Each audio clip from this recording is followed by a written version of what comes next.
gracias que podemos empezar a estudiar este pasaje en Colosenses en esta mañana. Gracias, Señor, por los medios electrónicos que permiten que nosotros podemos estar en comunicación y hasta vernos. Y gracias por tu palabra, Señor, que tú inspiraste al autor y apartaste tantas diferentes personas a través de la historia para conservar tu palabra así como fue escrita y para que nosotros podamos leerla esta mañana en un idioma que entendemos. Y gracias por su espíritu, Señor, que nos habla a través de tu palabra, que nos enseña. Ayúdanos hoy, Señor, a despejar la mente, el corazón, a poner todo pensamiento ajeno a un lado y enfocar toda nuestra atención, Señor, en ti en esta mañana, para recibir de ti lo que cada uno de nosotros debemos escuchar, entender, aprender, y danos el valor, Señor, a ir llevando a la práctica lo que aprendemos. Lo pedimos en el nombre de Cristo Jesús. Amén. Bueno.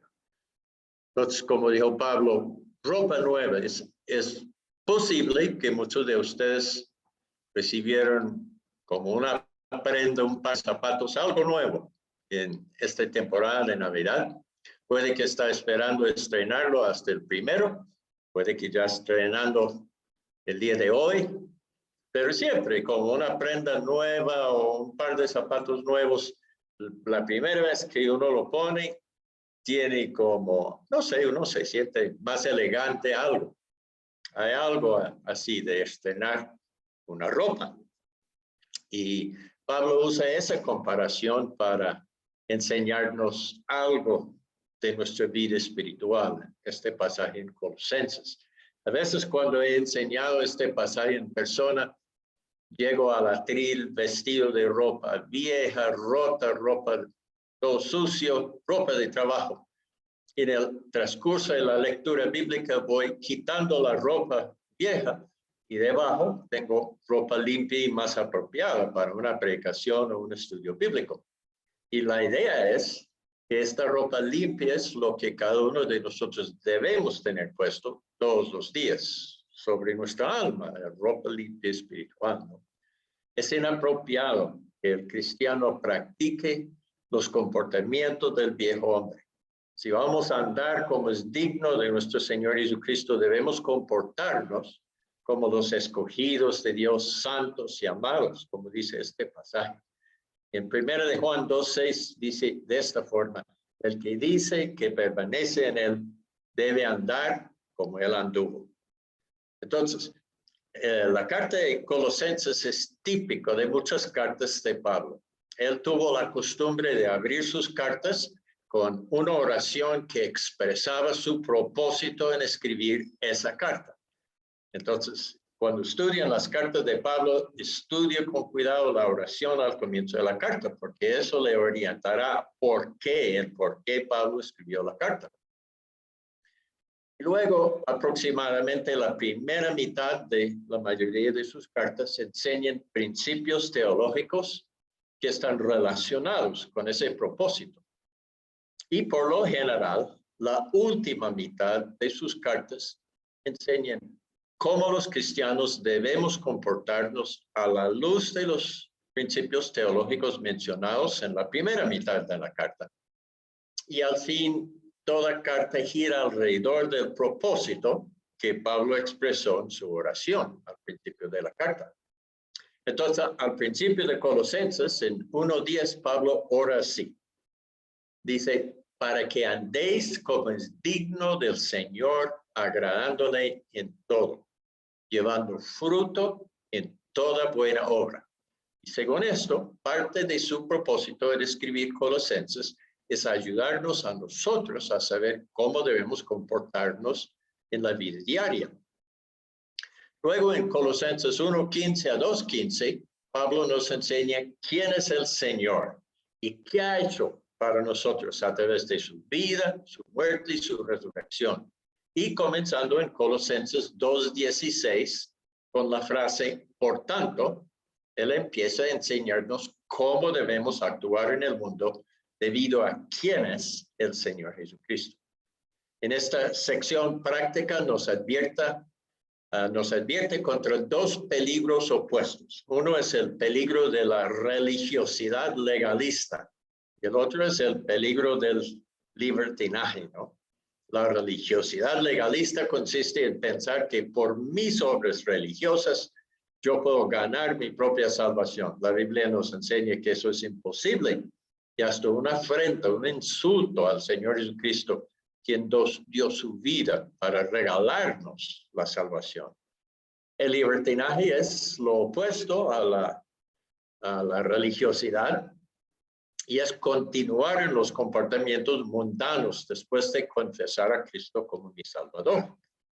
La semana pasada, ustedes seguramente estudiaron Colosenses 3:5-11, donde Pablo provee una lista de algunos de esos comportamientos que debemos dejar: la fornicación, la ira, la blasfemia, mentiras y entre muchos otros.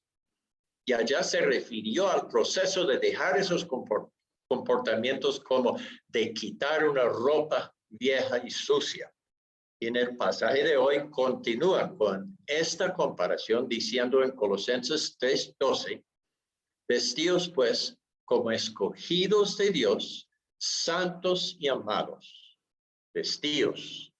Luego empiece con una lista de comportamientos que debe caracterizar el andar diario de cada cristiano.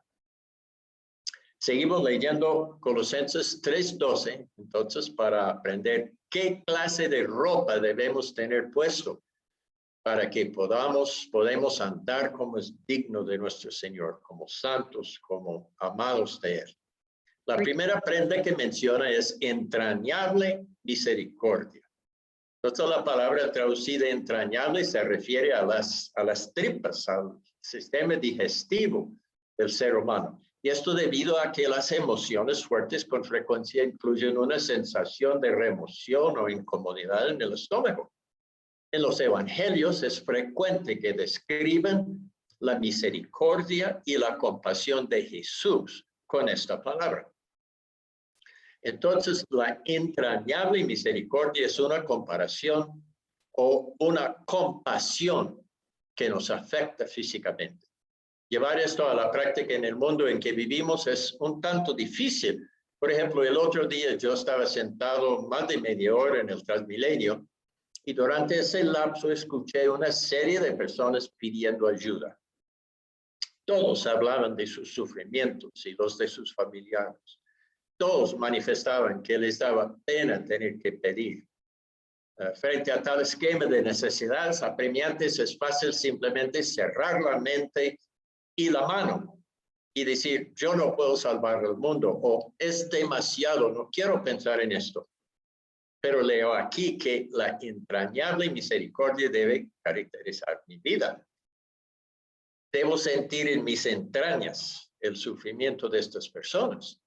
Y lo menos que puedo hacer es llevar sus necesidades ante Dios en oración y tratar de discernir a cuáles de ellos Dios quiere que yo brinde alguna ayuda.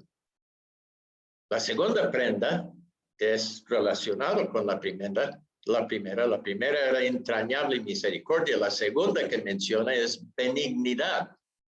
Y esta palabra quiere decir que uno tiene la costumbre de hacer lo que es bueno y realmente ayuda a otras personas. Volviendo al ejemplo del Transmilenio, yo sé que no todos los que relatan una historia de desdicha y maltrato que les obliga a pedir están diciendo la verdad.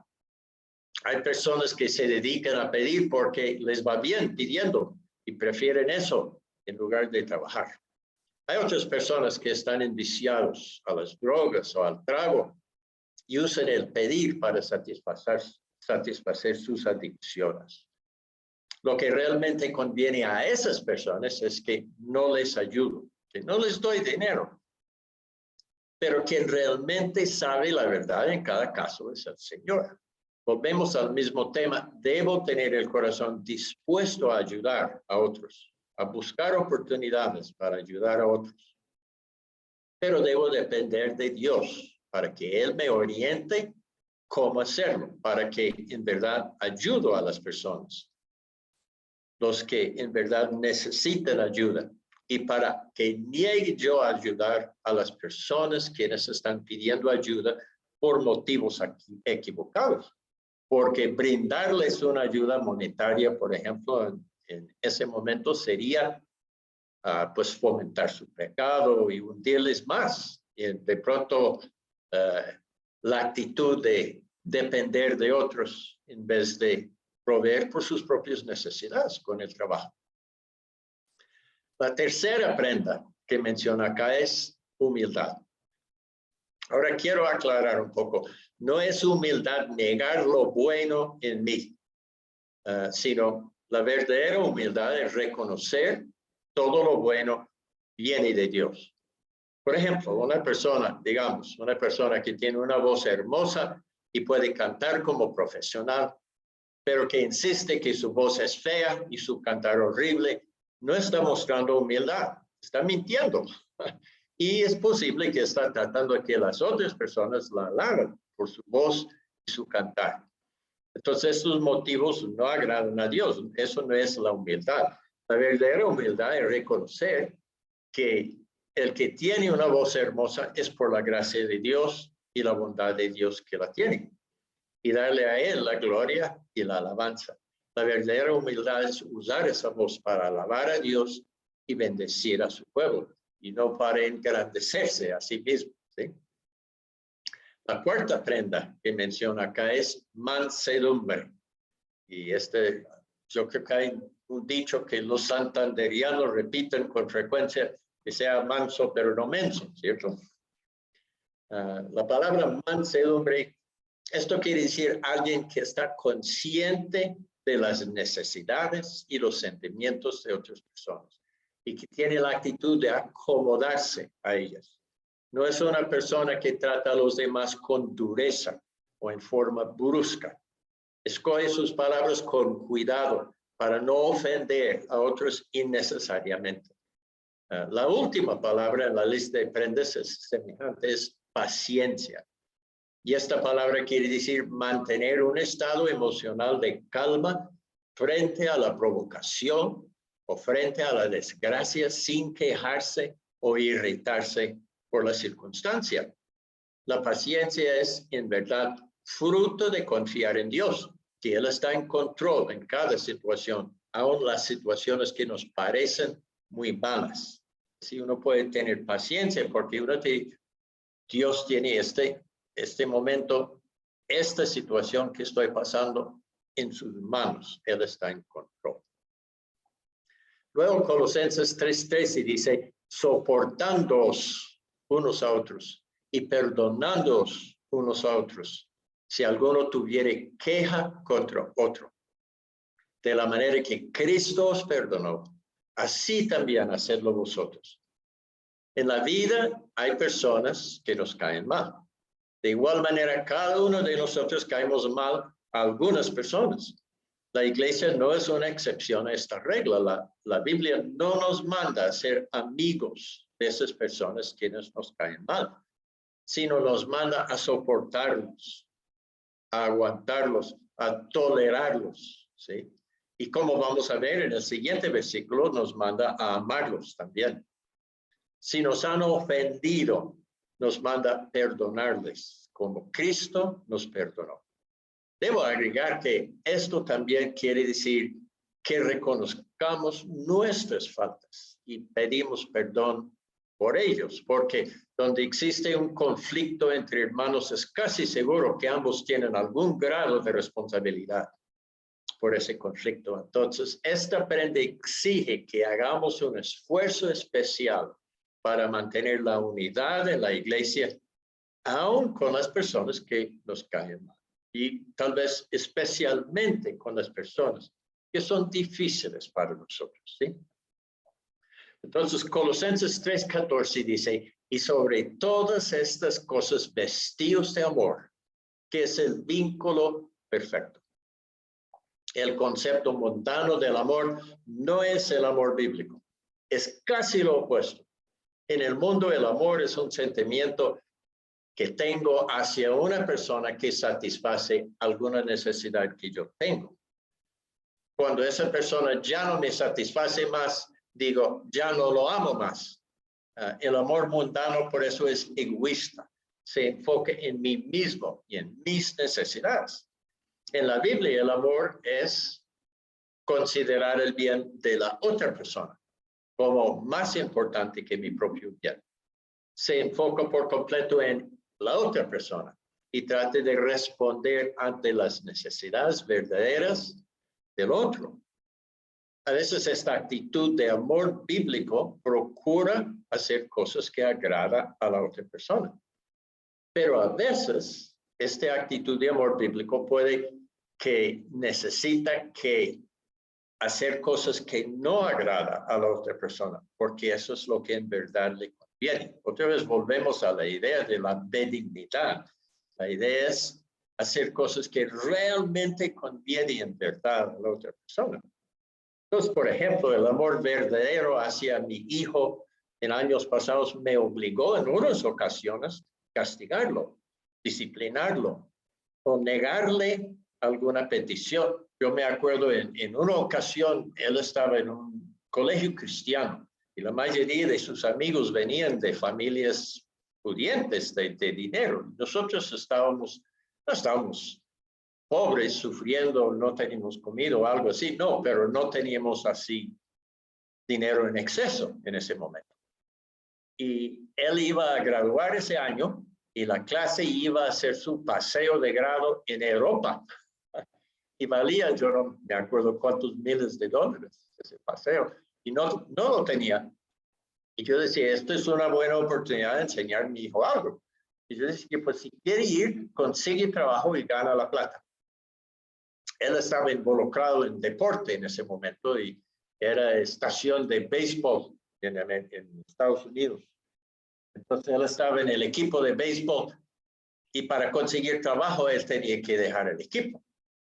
Bueno, hasta el entrenador del equipo me rogó y dice que deja a su hijo en el equipo porque él dice que tiene que dejar el deporte para trabajar y ganar plata para ir a Europa. Bueno, el entrenador resulta que era dueño de una empresa que empacaba tomates y los mandaba al norte. Entonces él dio trabajo a mi hijo. Entonces mi hijo, él, al final de la jornada de estudio, participaba del equipo de béisbol y luego trabajaba por el entrenador hasta 10, 11 de la noche empacando tomates y ganaba la plata para ir a Europa con su clase.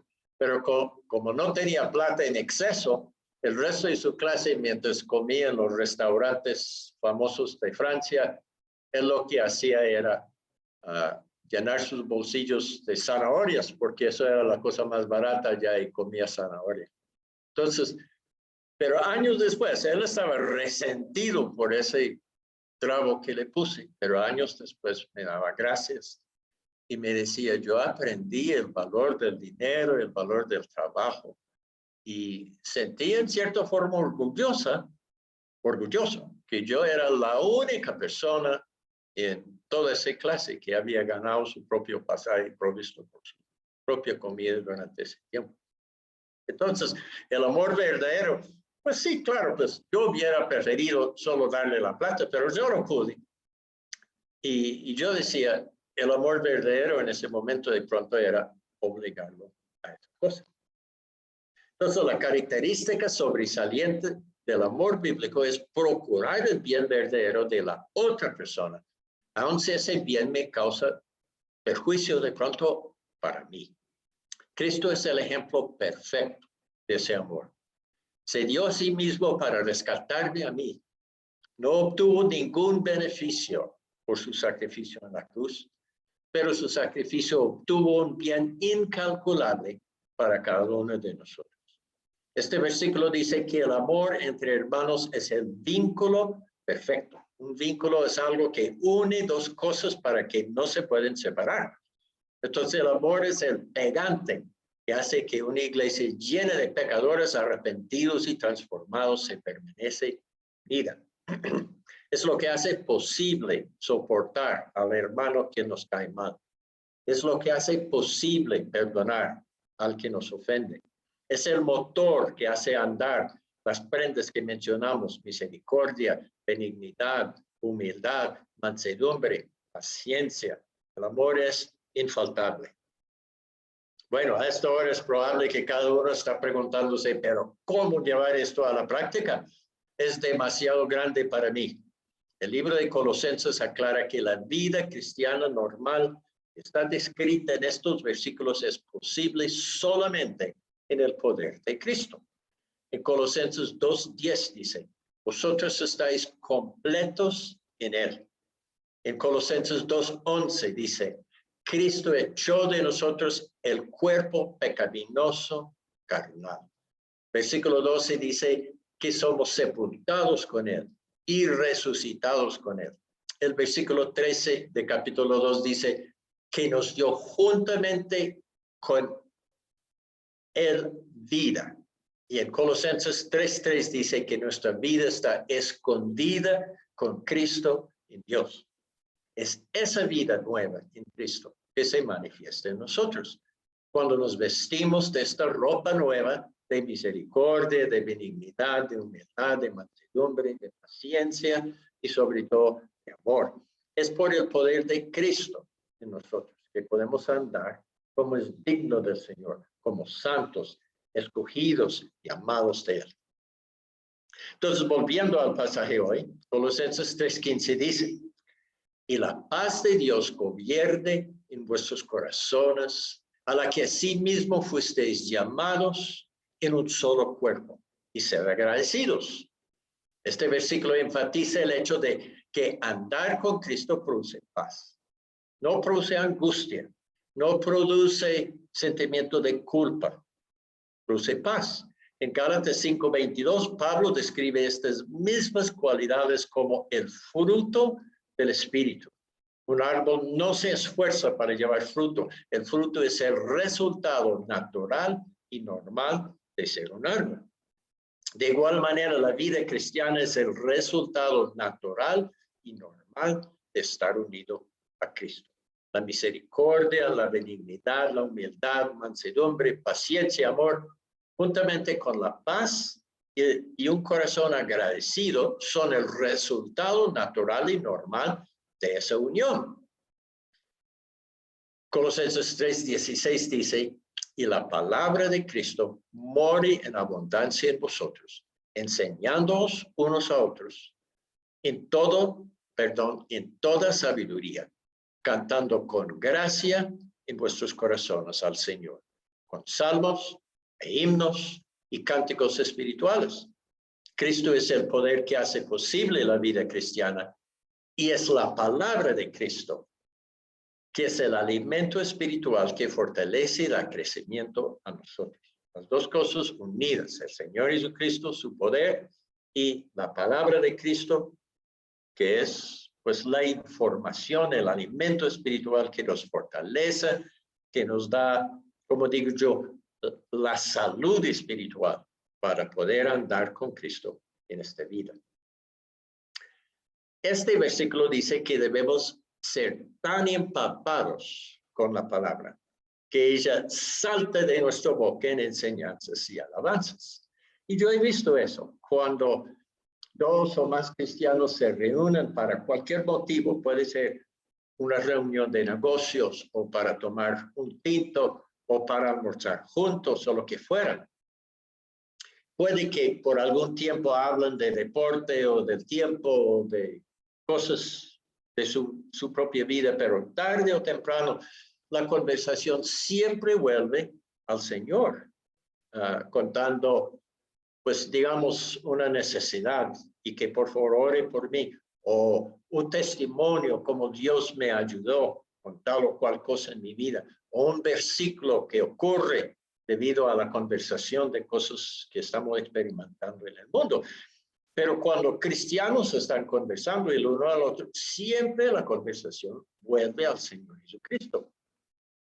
Y a veces uno exhorta al otro, a veces uno consuela al otro con la palabra, o a veces uno ofrece orar para apoyar al otro con una necesidad. De todas formas, lo que está diciendo esto es como seamos como una esponja que se mete en el agua y se llena la esponja de agua. Entonces uno lo saca del agua y el agua va escurriendo pues, de la esponja. Así nosotros debemos ser como una esponja que absorbe la palabra de Dios para que en cualquier situación podemos enseñar, exhortar, consolar o alabar al Señor, agradecer al Señor conforme a su palabra. Nuestra conversación debe contener sabiduría y gracia divina para exhortar, para enseñar, para consolar, para ayudar a otros. Y la alabanza debe ser una actividad diaria y continua, no solamente una media hora cada domingo. ¿Sí? El último versículo de hoy dice así: y todo lo que hacéis, sea de palabra o de hecho, hacedlo todo en el nombre del Señor Jesús, dando gracias a Dios Padre por medio de él. Pablo repite esta idea en el pasaje que probablemente van a estudiar en 8 días, en el versículo 23.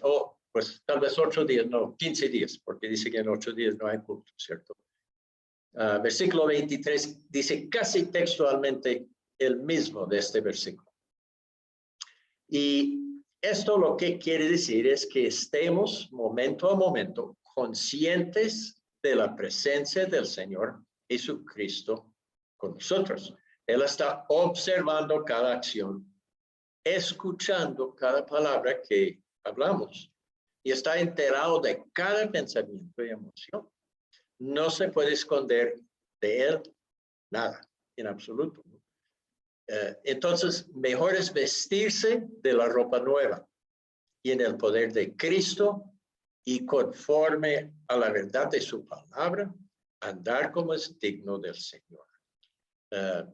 Esta idea de estar conscientes de la presencia de Cristo en cada momento es una motivación muy fuerte para mí.